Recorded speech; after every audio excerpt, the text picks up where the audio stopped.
Hey there, it's David, the ADHD LGPC, and today we are talking about boundaries brought to you by your boss calling you on your day off.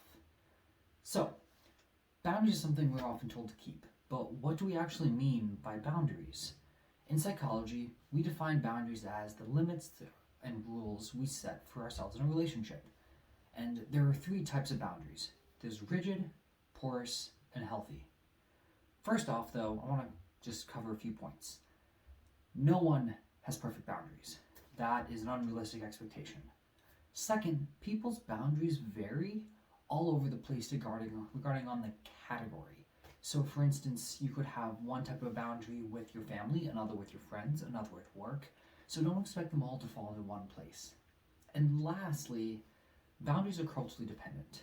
And so the ones I'll be talking about now are just an overview. However, just keep in mind that these boundaries might shift depending on what culture you're part of or the culture you might be visiting. So, the three types. Let's start off with rigid. Rigid boundaries are boundaries that are set up that are very firm, that are inflexible.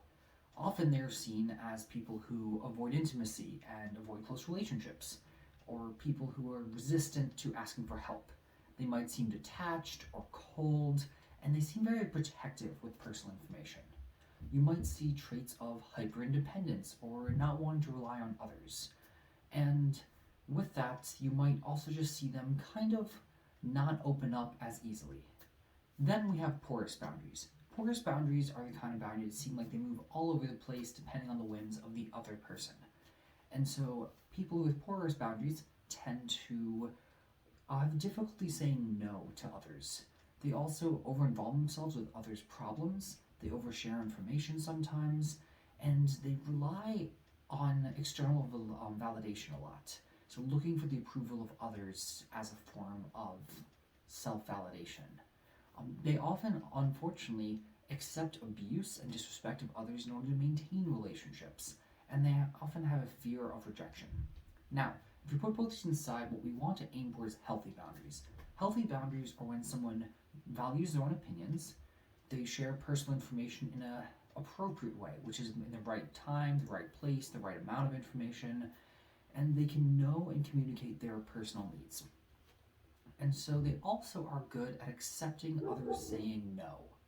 And they view others saying no not as a rejection of themselves, but as a rejection of the idea they are setting. And that's something we'll cover on a later video about the idea of saying no.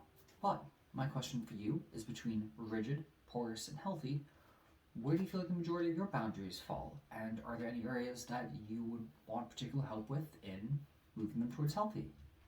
Thank you, and have a wonderful day.